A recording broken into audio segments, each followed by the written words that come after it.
All right, let's get you scooting back first, Chuck. There's a couple things we want to start with on Chuck. One of the things that was his problem was he was having chronic low back pain. In Chuck's specific case, one of the things that was really bothering him was this piriformis muscle, and that is the muscle that attaches itself to the sacrum to the leg. And this is one of the primary causes of shortened range of motion in the hips, as well as causing a constriction that'll pull on the low back. So right now what we're going to do is just relax him a little bit and get that piriformis working a little better. This is good for the squats.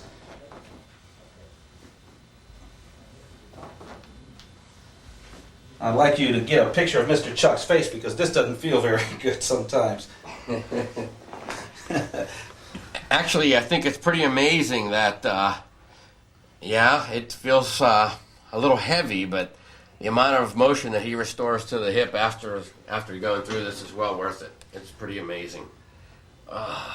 Now with powerlifters as well as most well-conditioned athletes, these muscles in the gluteus maximus area, they get to be about an inch and sometimes thicker. So sometimes it's good to stick the elbow in here and get a lot of pressure. Make sure we get a good release on that. All right, you ready for the other side, Chuck?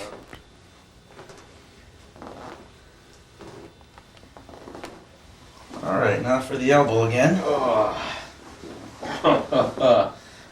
Now, believe it or not, just a release from the low back and hips, the piriformis as well as the glute minimus and medius, they can add several pounds to your squat and to your deadlift just by having them release this way.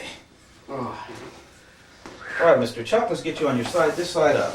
Okay. I'm going to put a little emphasis here into the glute minimus as well as the medius here, and we're going to go get him into a full range of motion. Pull it up as high as you can. Make sure those muscles get a real good solid contraction as well as an expansion there. Good.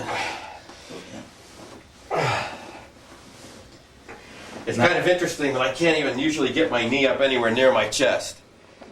So these muscles are extremely important for getting those big totals. Yeah, big totals. All right, let's get your face up. Oh, yeah. Now specifically what we're going to do is we're going to work on his hip flexors. Now the hip flexors do two things. Number one, they bring the leg up toward the torso, or they'll bring the torso up toward the legs. Again, these are very important muscles when it comes to your squats as well as your deadlifts. Get up as high as you can, Mr. Chuck. And I've got my hand tucked in deep into the hip crest where we can actually feel the iliacus. Yep, and from this standpoint, it feels like he's trying to stick his fingers right through my body. God, and right through to touch that bench. Or the...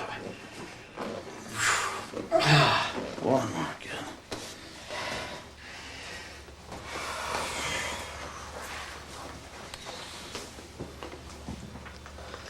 Now let's go ahead and take a look at what the hip flexor is doing on this right side. Hold it up, Chuck. Don't let me push it down. And that doesn't give us much support at all. So we're going to go ahead and strengthen that. Take it all the way up, Mr. Chuck.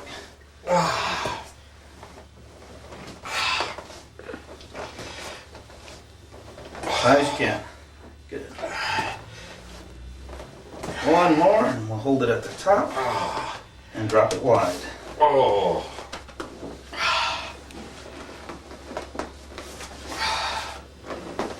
It's kind of interesting, the first time he put me in this motion and started to apply pressure, I had probably 2 or 3 inches of movement. Where movement is probably still very restricted, but it's at least improved by 3 times its starting ability.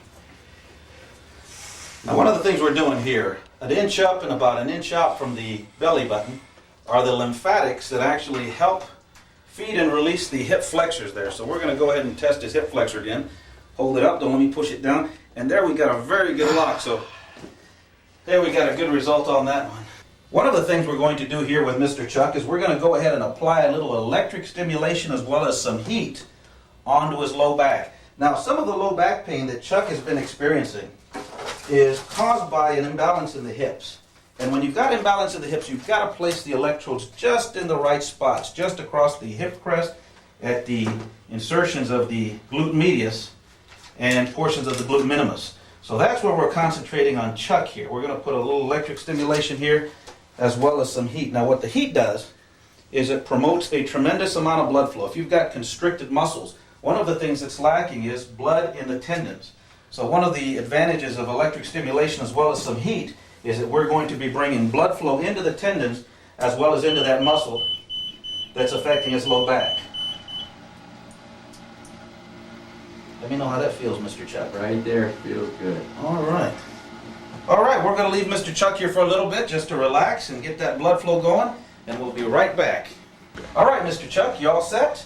Oh yeah. All right, now we got a lot of good blood flow going to those hips. He's ready for the last phase of his treatment, which is a good chiropractic adjustment.